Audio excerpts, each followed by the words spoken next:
विपस्यना विपस्यना एउटा यस्तो मार्ग हो जहाँ मानिस बाहिरी दुनियाँ नभई आफैलाई हेर्न थाल्दछन्।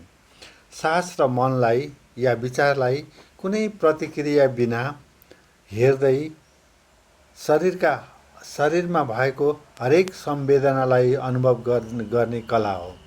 यस क्रममा यस संसारमा भएका हरेक वस्तु अनित्य छन् और जसले यसलाई जान्दछ ऊ दुःखबाट मुक्त हुन्छ। यसर्थ विपस्यना न पूजा हो न कल्पना हो, यो त केवल सच्चाइसँग सिधा अनुभव गर्ने कला हो।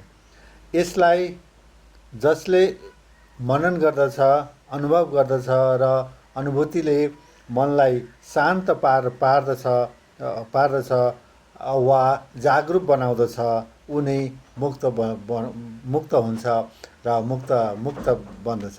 यो नै विपस्यना हो।